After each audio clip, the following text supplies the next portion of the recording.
बाप रे बाप, ये बंगला है या महल? महल नहीं, संगे मरमर का महल बोल। जैसा घर है वैसा ही लड़का भी निकल जाए तब तो सोने पर सुहागा हो जाएगा। क्यों जी, है कि नहीं? राज करेगी हमारी बेटी। मकान का क्या है भाग्यवान, वो तो पूर्वज की संपत्ति भी हो सकती है। खुद का अर्जा हुआ क्या है वो भी तो देखना पड़ेगा ना। पता चला बाहर है खड़ा बंगला, अंदर से लड़का निकला कंगला। यही तो करके आज मैं 29 साल की हो गई पापा। लड़का आपके शहर का भी चाहिए, शहर में भी आपके घर से 20 मिनट की दूरी से दूर तो उसका घर होना नहीं चाहिए। ऊपर से आप इतनी खोजबीन करते हो, इतना ज्यादा दोष निकालते हो कि हर बार मेरा रिश्ता होते होते टूट जाता है। मनीषा और पूरब की एक ही बेटी थी मालती, जिसकी शादी की उम्र उसके खुद के मुताबिक किसी भी वक्त खत्म होने वाली थी। पर पूरब अपनी बेटी को लेकर इतना प्रोटेक्टिव था कि वो हर रिश्ते को 10 बार जांचता और 10वीं बार तक उसने कोई ना कोई खामी निकालकर उस रिश्ते को ना कर देता था। और इसी तरह मालती के लिए आए एक रिश्ते की खोजबीन करने पूरब अपने परिवार के साथ पहुंचता है लड़के वालों के घर के बाहर। घर के बाहर तो फॉर्च्यूनर खड़ी है, वो भी नई मॉडल है पापा। अब ये तो उनकी खानदानी गाड़ी नहीं हो सकती ना। और अपने पापा को ताना मारती हुई मालती अपने मम्मी पापा के साथ घर के अंदर जाती है, जहाँ लड़के वाले पहले ही उनके इंतजार में बैठे थे। मालती पंकज के परिवार से मिलती है। ये बंगला आपका ही है, मतलब आपका बनाया हुआ है? अपना है जी, बिल्कुल अपना है। इस बंगले की एक एक ईंट मेरी मेहनत की कमाई की है, वरना हमारे पास था ही क्या। खाली हाथ आया था इस शहर में। शहर नया, लोग नए, मेहनत कर पाई पाई जोड़ने के बाद ये सब बनाया मैंने। पर ये घर, ये गाड़ी मैं अपने साथ तो लेकर जाऊंगा नहीं, सब कुछ पंकज को ही देकर जाऊंगा। यानी कि अगर मालती हमारे घर की बहू बनी तो सब उसी का होना है। अच्छा, लड़की को तो मैंने देख लिया, अब रिश्ते का मैं सोच कर बताता हूँ। इस बार नहीं पापा, मुझे तो इस परिवार में कोई कमी नहीं लग रही है। मुझे पंकज बहुत पसंद है पापा। ये लो जी, लड़की को लड़का भी पसंद है। ऐसे भी हमारा बेटा हीरा है। आप बिल्कुल भी फिक्र मत कीजिए पूरब जी, राज करेगी मालती हमारे घर। और क्या था, अब जब लड़की ने खुद ही आगे बढ़कर हाँ कर दी तो कौन सा लड़का पीछे हटता। पंकज को तो मालती पसंद आ ही चुकी थी। आने वाले अगले मुहूर्त में पंकज और मालती की शादी हो जाती है और बहू बनकर मालती पंकज के बंगले में आ जाती है। पहले 2-4 दिन तो अच्छे से कट जाते हैं। मालती रोज अपने ससुर जी को हिसाब करता देखती थी। फिर एक दिन मालती उनके पास जाती है उनकी मदद करने। अकाउंट्स बुक चेक कर रहे हैं क्या पापा जी? दिखाइए तो, मैं टैली कर देती हूँ। आफ्टर ऑल कॉमर्स की स्टूडेंट हूँ। अरे वाह वाह, बड़े सही समय पर आई है तो बेटा। देख तो जरा, 3 दिन से मैं हिसाब मिलाने की कोशिश कर रहा हूँ, पर ये 476 रुपए का हिसाब नहीं मिल रहा। बस 476 रुपए का हिसाब पापा जी? पैसे की बात सुनते ही पंकज फौरन वहाँ आ जाता है और मालती के हाथ से हिसाब की कॉपी लेते हुए कहता है, पिछले महीने का तो 12,000 कुछ था ना पापा। अब हमें मालती भी जुड़ गई है तो चलो एक नंबर भी जुड़ गया, तो हिसाब 15,000 तक का होना चाहिए था। पर ये 15,476 रुपए कैसे हो रहा है? तो पिछले 3 दिन से आप ये 476 रुपए का हिसाब ढूंढ रहे हैं। हे भगवान, आप जिस तरह से दिन रात हिसाब कर रहे थे, मुझे लगा यहाँ करोड़ों की हेरा फेरी हो गई है। और नहीं तो क्या बेटा, बजट देखकर चलना पड़ता है। हम लोगों ने अपना अपना बजट सेट करके रखा है। प्रति मेंबर पूरे 3,000, उसमें जितने उड़ाने हो उड़ाओ, कोई पाबंदी नहीं। पर अगर खर्च उससे ऊपर चला जाए तो फिर जरा बजट देखते हुए इधर उधर से कटौती करनी पड़ती है। एक आदमी पर 3,000, बस 3,000? तो ऐसे ही तो चलता है घर बेटा, वरना जैसे बेफिजूल खर्च करने की आदत हो गई ना, वो तो सोने का ढेर भी खा कर खत्म कर देगा। सभी की बातें सुनने के बाद भी मालती कुछ ज्यादा रिएक्ट नहीं करती और रसोई में खाने की तैयारी करने चली जाती है। पापा जी को लगता है वही बिजनेसमैन है। क्या मैं नहीं जानती कि किस तरह लोग नई बहू से सारी संपत्ति छुपा कर रखते हैं कि कहीं बहू आती ही पैसे उड़ाना शुरू ना कर दे। खैर पापा जी भी गलत नहीं है, पर मैं वैसी बहू नहीं हूँ। बेकार में ही सब लोड ले रहे हैं। पर कुछ दिनों में इन्हें मेरा नेचर समझ में आ जाएगा और ये वापस से अपनी ओरिजिनल लाइफ जीना शुरू कर देंगे।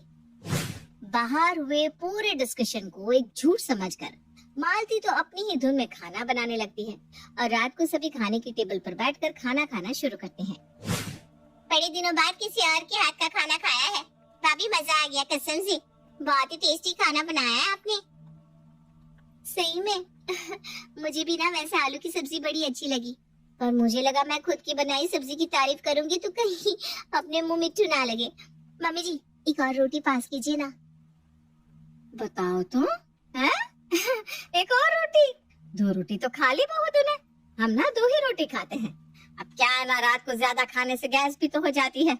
और आजकल वो नया चलन नहीं देखा क्या, पहले खाओ फिर कैलोरीज बर्न करो। तो मेरा तो मानना है कि कम ही खाओ, शरीर भी स्वस्थ रहेगा और पैसों की भी बचत हो जाएगी। वही तो मम्मी, हम लोग तो वैसे ही ज्यादा खाते हैं। पहले के लोग जो कितने हेल्दी थे, सिर्फ 2 ही टाइम तो खाते थे। क्या? क्या नहीं भाभी, हाँ हमारे घर में यही नियम है। हे भगवान, मतलब सुबह वो सब दिखावा नहीं था? ये लोग तो अंदर से फक्कड़ निकले। मतलब बाहर खड़ी है गाड़ी और सास कबाड़ बेचकर खरीदती है साड़ी।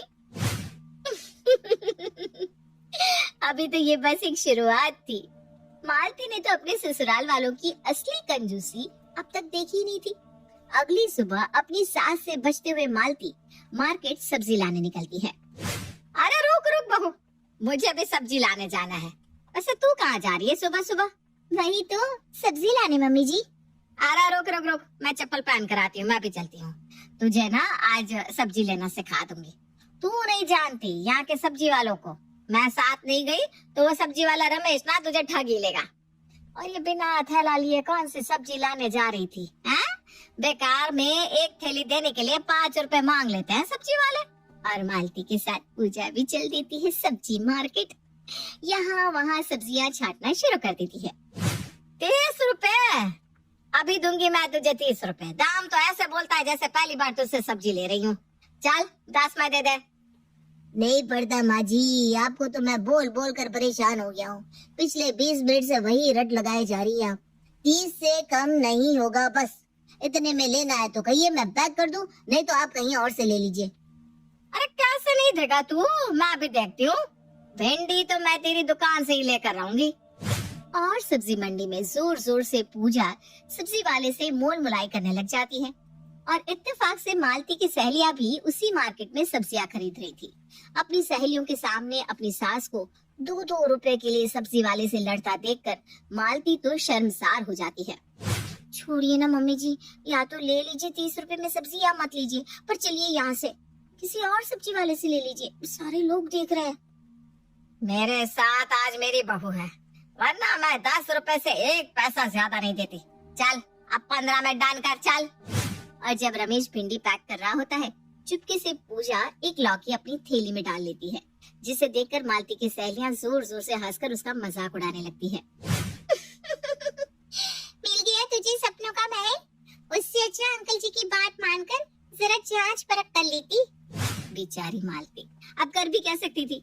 अब ओखली में तो उसने सर दे ही दिया था, तो अब मुसल से डर के भी क्या फायदा था। बहुत परेशान कर दिया इन लोगों ने अपनी फक्कड़पनी से मुझे। इसका कुछ न कुछ तो उपाय निकालना ही पड़ेगा।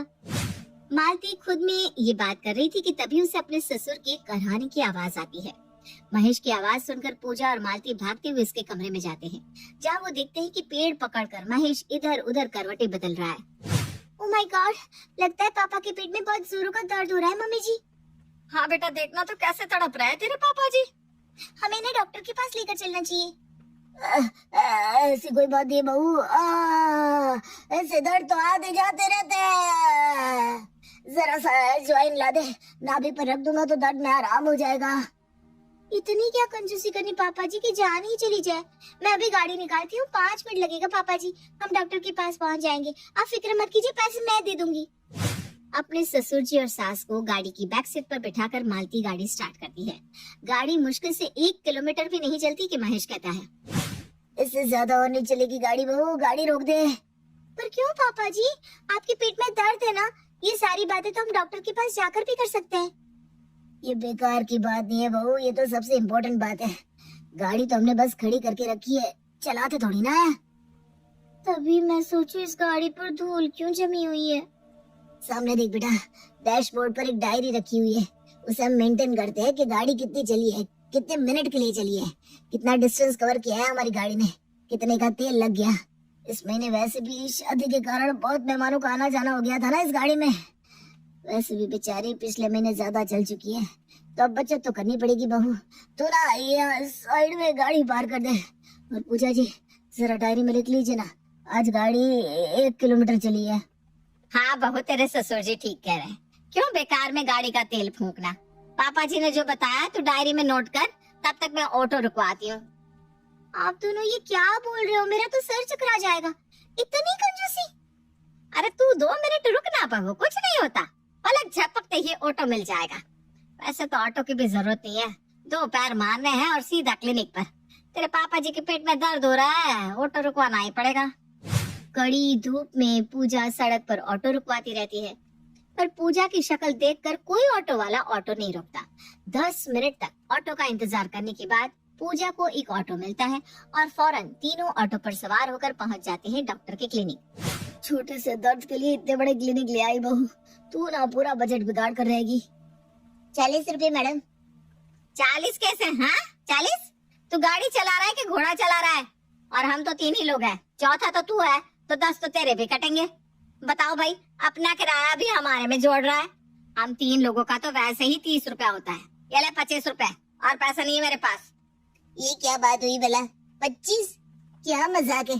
चेहरे से तो आप लोग इतने गरीब नहीं लगते, पर हरकतें तो आपकी नौकरों वाली है।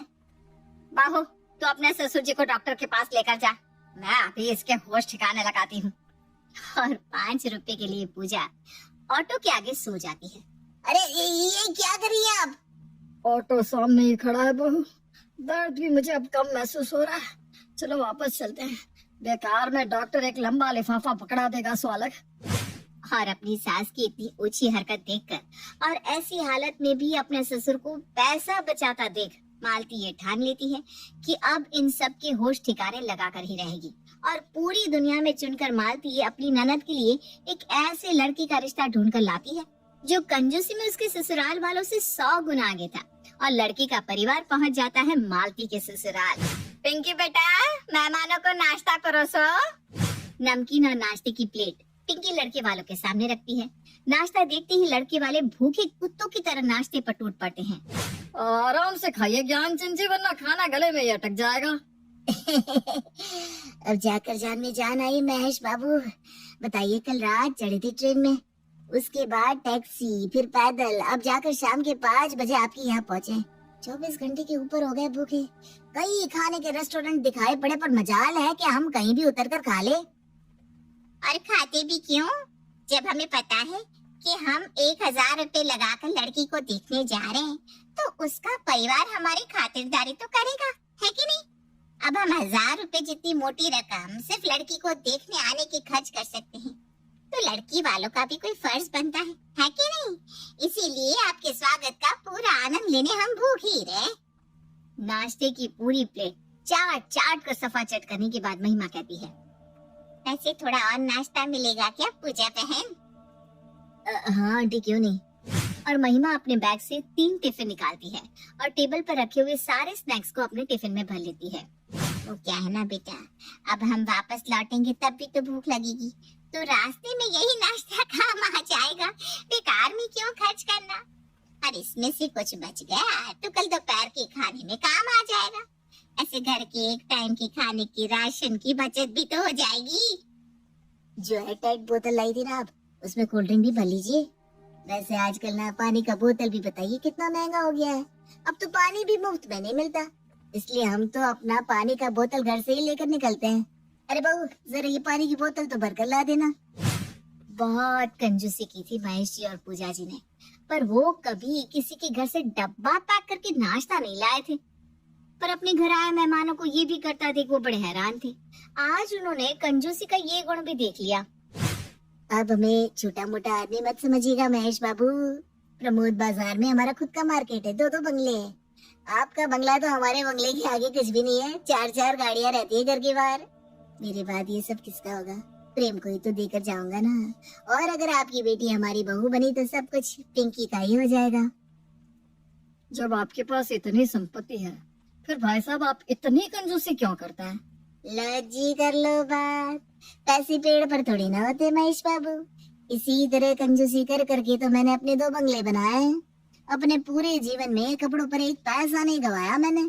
ये जो 3 पीस सूट पहन रखी है मैंने, मेरी शादी की है, वो भी ससुराल से आई थी मेरे। देखो वैसे आपने हमारा लड़का देखा और उसके हाथ में शगुन के पैसे भी नहीं रखे हैं? वाह वाह, ये तो बेहद ही बेशर्म लोग हैं, सामने से ही कह देता है। लड़के वालों की तरफ से ये बात सुनने के बाद मिलनी के नाम के 1500 रुपए पूजा लड़के के हाथ में रखती है। 500, 1000, 1500, ये तो बस 1500 ही है आंटी। 500 और होंगे क्या आपके पास? वो क्या ना, ट्रेन का भाड़ा फिर टैक्सी का भाड़ा सब मिलाकर अब तक 1000 रुपए जितनी मोटी रकम तो लग चुकी है। अगर 500 और हो जाता ना तो हमारा आना जाना का किराया निकल जाता। अब इन लोगों को पता चलेगा कि इतने पैसे होने के बाद भी जो लोग कंजूसी करे उनके साथ रहना कैसे मुश्किल हो जाता है। ये सोच सोच कर मालती मनी मन खुश हो रही थी, तभी महेश कहता है, रिश्ता पक्का है समझी जी। वैसे जिस हाथ से आपने 1500 लिए हैं उसी हाथ से 1500 वापस भी कर दीजिए। अब हमारी बेटी को भी तो मिलने के नाम का कुछ देते कि नहीं आप, हैं? वैसे आज आपकी कंजूसी ने मेरा दिल जीत लिया भाई। समझ रही है ना बहू, किस चीज में पीछे रह गए थे हम। इसी तरह कंजूसी करते रहते हैं तो आज हमारे पास भी 2-2 बंगले होते हैं। पर कोई बात नहीं, अब इतने अच्छे रिश्तेदार बन गए हैं हमारे, अब यही हमें ट्रेनिंग भी दे देंगे। और मालती का पासा पड़ जाता है उल्टा। जिस फक्कड़ ससुराल वालों से वो बचना चाह रही थी, उससे भी महाफक्कड़ लोगों से उसके परिवार का रिश्ता जुड़ जाता है।